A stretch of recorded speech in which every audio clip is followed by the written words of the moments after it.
بسم اللہ الرحمن الرحیم نحمدہ و نصلی علی رسولہ الکریم اما بعد فاعوذ باللہ من الشیطان الرجیم بسم اللہ الرحمن الرحیم۔ حاضرین و ناظرین، مثنوی مولانا روم رحمۃ اللہ علیہ کے ساتھ آپ کی خدمت میں ایک دفعہ پھر حاضر ہیں۔ مولانا صاحب فرماتے ہیں کہ موت ایک آئینے کی مانند ہے۔ جیسی زندگی کسی نے گزاری، جیسا زندگی کو حسن دیا، جیسی زندگی خوبصورت بنائی، جیسا ظاہر و باطن پاکیزہ کیا، جیسے اپنے احوال بدلے، جتنا تزکیہ کیا، جتنا تصفیہ قلب کیا، جیسے اللہ اور اس کے رسول کی اطاعت کی، جیسے اعمال صالحہ کی پابندی کی، اسی حساب سے، اسی مقدار سے، اسی تناسب سے وہ آئینہ موت میں اس کو سب کچھ نظر آ رہا ہوتا ہے۔ جنہوں نے اعلیٰ زندگی گزاری، اللہ اور اس کی رسول کی محبت اور اطاعت میں زندگی گزاری، ان کے لیے موت نہایت حسین چیز ہے۔ وہ آخری وقت بوقت وصال نہایت خوش ہوتے ہیں، وہ وقت وصال سمجھتے ہیں۔ تو جنہوں نے نافرمانی اور گناہ گاری میں زندگی گزاری، وہ انتہائی غم زدہ اور خوف میں مبتلا ہوتے ہیں۔ تو اس کا بیان یوں فرماتے ہیں: مرگ ہر یک اے پیسر ہم رنگ اوست، آئینہ صافی یقین ہم رنگ روست۔ فرماتے ہیں عزیز مان، ہر شخص کی موت اس کے حسب حال ہے۔ صاف آئینہ یقیناً چہرے کا ہم رنگ ہوتا ہے۔ جیسا چہرہ لے کر آدمی جائے گا، اسی طرح کا رنگ، اسی طرح کی شکل، اسی طرح کا حسن موت کے آئینے میں اس کو نظر آ جائے گا۔ اس کے مطابق پھر خوشی اور غم، پریشانی اور مسرت کے اس کے جذبات ہوں گے۔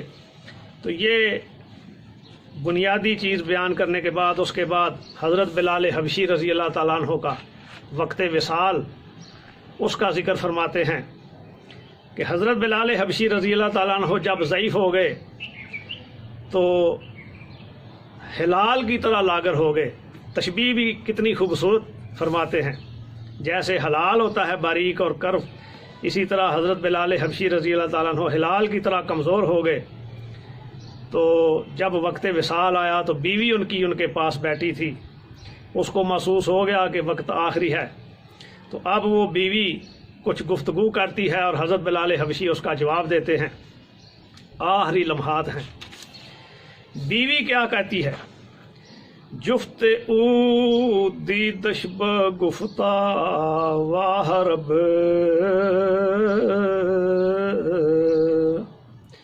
پس بلالش گفت نین واترب۔ ان کی بیوی جب وہ حالت دیکھتی ہے تو کہتی ہے ہائے افسوس۔ تو حضرت بلال حبشی رضی اللہ تعالیٰ عنہ فرماتے ہیں نہیں نہیں، افسوس کا مقام نہیں، بلکہ آہا کیا لطف ہے۔ یہ جب جملہ بیوی سنتی ہے تو مولانا صاحب فرماتے ہیں کہ یہ صرف ان کا قول نہیں تھا، ان کا چہرہ بھی اسی کی عکاسی کر رہا تھا۔ وہ نہایت اس وقت پر مسرت چہرہ تھا ان کا، پر نور چہرہ تھا ان کا، اس پہ شگفتگی تھی، اس پہ مسکراہٹ تھی۔ تو اس کا ذکر یوں فرماتے ہیں مولانا صاحب: تاب رو چشم پر انوار او، میں گواہی داد بر گفتار او۔ ان کا چہرہ پر نور تھا اور آنکھیں روشن تھیں، اور یہ چہرہ ہی ان کے قول کی تصدیق کر رہا تھا کہ وہ نہایت خوش ہیں اس وقت۔ اب یہ بیان کرنے کے بعد مولانا صاحب فرماتے ہیں کہ پہلے حضرت بلال حبشی کا تعارف تو کر لو کہ وہ حضرت بلال حبشی تھے کون۔ اس کی بڑی ایک خوبصورت مثال کے ساتھ وضاحت فرماتے ہیں۔ وہ فرماتے ہیں کہ ظاہراً ان کا رنگ سیاہ تھا، لیکن مولانا صاحب کو یہ برداشت نہیں کہ کوئی حضرت بلال حبشی رضی اللہ تعالیٰ عنہ کو سیاہ رنگ کا کہے، ان کے سیاہ رنگت کا کوئی ذکر کرے۔ مولانا صاحب کو یہ گوارا نہیں۔ وہ فرماتے ہیں کہ تیری نگاہ ان کی سیاہ رنگت پر پڑتی ہے، تو نے یہ نہیں دیکھا کہ آنکھ کی پتلی بھی سیاہ ہوتی ہے۔ لیکن آنکھ کی پتلی کا تعارف سیاہ رنگت نہیں، آنکھ کی پتلی کا تعارف یہ ہے کہ جب رات کو 14ویں کا چاند پوری آب و تاب کے ساتھ چمک رہا ہوتا ہے تو آنکھ کی پتلی اس کے تمام جلوے، اس کا تمام نور، اس کا تمام حسن اپنے اندر سمیٹ لیتی ہے، اپنے اندر اتار لیتی ہے۔ یہ ہے تعارف آنکھ کی کالی پتلی کا۔ تو آنکھ کی پتلی کا جیسے تعارف اس کی سیاہ رنگت نہیں ہے، اسی طرح حضرت بلال حبشی رضی اللہ تعالیٰ عنہ کا تعارف ان کی سیاہ رنگت نہیں ہے۔ وہ ایسے سمجھو جیسے اسلام کی آنکھ کی پتلی تھے۔ سبحان اللہ، سبحان اللہ۔ تو اس کا ذکر فرماتے ہیں، ہر سیاہ دل میں سیاہ دید ورا، مرد میں دیدہ سیاہ آمد چرا۔ وہ فرماتے ہیں کہ یہ تو سیاہ دل لوگ ہیں جو ان کی سیاہ فامی کا ذکر کرتے رہتے ہیں، ان کی کالی رنگت کا ذکر کرتے رہتے ہیں۔ یہ تو سیاہ دل لوگ ہیں، ان کا تعارف ان کی سیاہ رنگت نہیں۔ ہاں، اگر سیاہ رنگت کو بھی آپ نے کسی حوالے سے قبول کرنا ہے تو وہ ایسے کرو کہ وہ اسلام کی آنکھ کی سیاہ پتلی تھے، آنکھ کی پتلی۔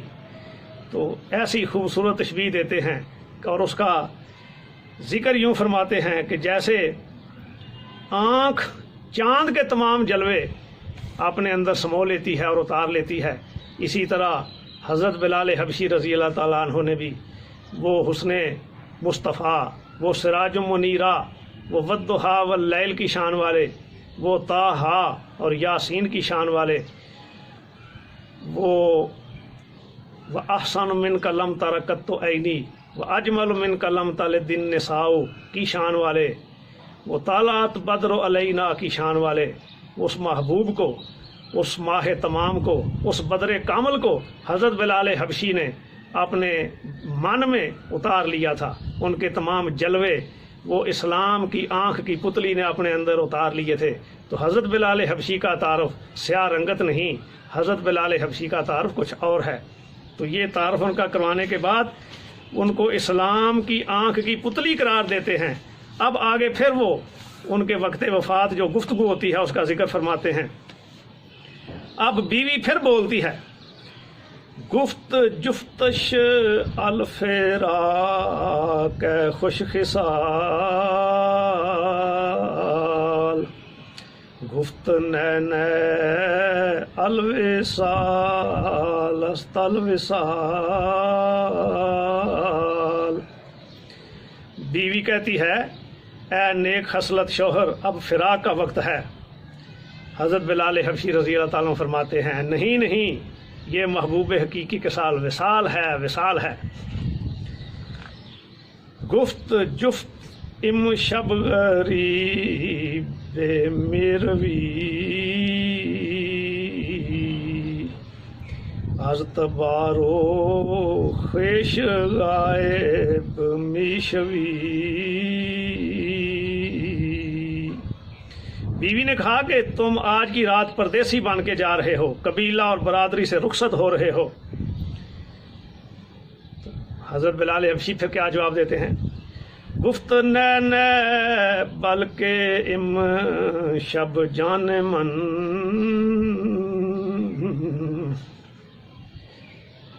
میرا صد خوش از غریبی در وطن۔ فرماتے ہیں نہیں نہیں، بلکہ میں تو آج کی رات خوشی خوشی پردیس سے وطن کو جا رہا ہوں، میری روح تو پردیس سے وطن کی طرف جا رہی ہے، میں تو بڑا خوش ہوں، آج تو خوشی کا دن ہے۔ پھر بیوی بولتی ہے، گفت اے جانو دلم و حسرتا،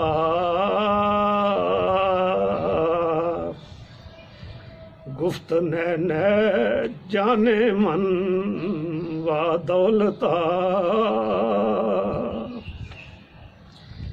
بیوی کہتی ہے میری جان اور اے میرے دل، بڑی حسرت ہے کہ آپ رخصت ہو رہے ہیں. حضرت بلال حبشی رضی اللہ تعالیٰ فرماتے ہیں نہیں نہیں اے میری جان، یہ بڑی خوش نصیبی ہے کہ میں جا رہا ہوں. گفت آن رویت کجا بینے مما، گفت اندر خلوت خاص خدا.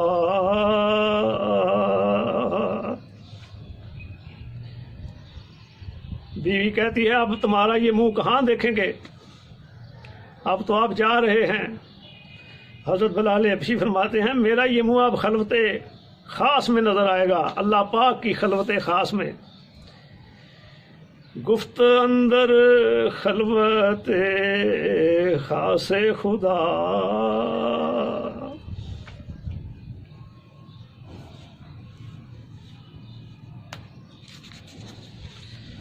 پھر فرماتے ہیں حضرت بلال حبشی کہ وہ اللہ پاک کی خلوت کا ایک حلقہ ہوگا جس میں میں جا رہا ہوں. اندراں حلقہ سے رب العالمین، نور میں تابد چودر حلقہ نگین. حضرت بلال حبشی رضی اللہ تعالیٰ عنہ فرماتے ہیں اپنی بیوی کو کہ وہ اللہ پاک کی خلوت خاص میں جا رہا ہوں، وہ رب العالمین کا ایک حلقہ ہے، اس حلقے میں جا رہا ہوں، اور وہ حلقہ ایسا ہے نور خدا اور تجلیات الہیہ اس حلقے میں ایسے چمکتی ہیں جیسے انگوٹھی میں کوئی نگینہ ہوتا ہے، انگوٹھی کے حلقے میں جیسے کوئی چمکدار نگینہ ہوتا ہے تو وہ چمکتا ہے، اسی طرح وہ ایک روحانی حلقہ ہے، وہ عالم بالا کا حلقہ ہے، اللہ پاک کی تجلیات اس میں چمکتی ہیں. تو اب تو میں اس حلقے میں جا رہا ہوں. یہ تو بڑی خوشی کی بات ہے، بہت اعلیٰ مقام ہے اور اعلیٰ بات ہے. اب آگے حضرت بلال حبشی پھر ایک اور معرفت کی بات فرماتے ہیں، اور مولانا روم رحمۃ اللہ علیہ اس کا ذکر فرماتے ہیں کہ اب یہ بدن کو فنا کر کے تو موت کے وقت کیوں میں رخصت ہو رہا ہوں، اس میں کیا حکمت ہے اللہ پاک کی. تو فرماتے ہیں کرد ویراں تاکند معمور تر، قوم انبا بودو خانہ مختصر. فرماتے ہیں کہ یہ میرا خانہ بدن، یہ جو لباس بدن ہے، جسم ہے، اس کو ویران اس لیے کیا جا رہا ہے تاکہ اب روح کو زیادہ اچھی تعمیر شدہ شکل میں کوئی گھر دیا جائے. یہ گھر اب چھوٹا ہو گیا ہے. مجھے آقا علیہ الصلوۃ والسلام کی ذات پاک سے اتنے فیوزات حاصل ہوئے ہیں، اتنی برکات حاصل ہوئی ہیں، اتنی نورانیت حاصل ہوئی ہے، اتنے احوال حاصل ہوئے ہیں، اتنے مقامات ملے ہیں کہ اب یہ چھوٹا گھر ہے، اب یہ میرا جسم اس روح کے لیے چھوٹا ہے. روح کو اب اتنی زیادہ زیادتی پذیر ہو گئی ہے، اس میں خواص صفات کا اتنا اضافہ ہو گیا ہے کہ اب یہ جسم کی گنجائش کم پڑ گئی ہے. اب اس کو عالم بالا میں کوئی اعلیٰ محل چاہیے، وسیع محل چاہیے جو عالم امر کے عالم بالا کے ہوں. تو چونکہ روح اب اتنی ترقی کر گئی ہے روحانیت میں، روح اب فیوزات اتنے سمیٹ چکی ہے، روح اب اتنے مقامات طے کر چکی ہے کہ یہ اب جسم کا گھر جو ہے یہ چھوٹا پڑ گیا ہے، اس کو اب بہت وسیع گھر کی ضرورت ہے. اس لیے میں رخصت ہو رہا ہوں، اور یہ گھر اب مجھے کفایت نہیں کر رہا. میری ترقی اتنی ہو گئی ہے، اتنی بلندیاں اللہ پاک نے عطا فرما دی ہیں. تو اس کی مثال پھر دیتے ہیں، من گدا بودم دری خانہ چوچا، شاہ گشتم قصر باید بہر شاہ۔ وہ فرماتے ہیں پہلے تو کمالات باطن کا میں محتاج تھا، تو یہ کنویں جیسا تاریک گھر یعنی جسم، اس میں میری گزر بسر ہو رہی تھی، لیکن اب فضائل روحانیہ کا تاجدار ہو گیا ہوں۔ سبحان اللہ، اب اتنے انوار و تجلیات حاصل ہو گئے ہیں، اتنے فیوزات مصطفیٰ حاصل ہو گئے ہیں، اب یہ کنویں جیسا تاریک گھر، یہ جسم میرا، اب یہ میرے لیے اب یہ کافی نہیں ہے، اب تو میں بادشاہ روحانیت کا بادشاہ بن گیا ہوں، اب تو تاجداروں کے لیے محل کی ضرورت ہوتی ہے، اور وہ محل روحانیت کا وہ عالم عقبہ میں ہی مل سکتا ہے۔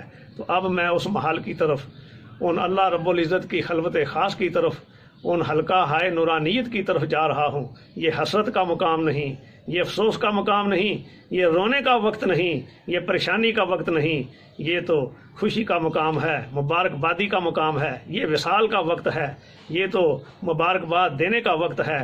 اللہ پاک مولانا روم رحمۃ اللہ علیہ نے جس طرح یہ سارا نقشہ کھینچا اور بیان فرمایا کہ جیسی زندگی گزاری، جیسا کچھ اس دنیا سے سمیٹا، اسی طرح کا ماحول موت کے وقت نظر آتا ہے۔ اللہ پاک ہمیں حضرت بلال حبشی رضی اللہ تعالیٰ عنہ کے اس عشق و مستی، اس جان نثاری، اس اللہ رسول کی محبت کا کوئی ذرہ عطا فرما دے۔ مولوی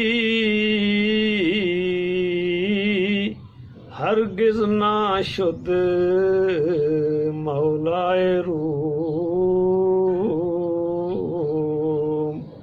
تا غلام شمس تبریزی نہ شد، وما علینا الا البلاغ۔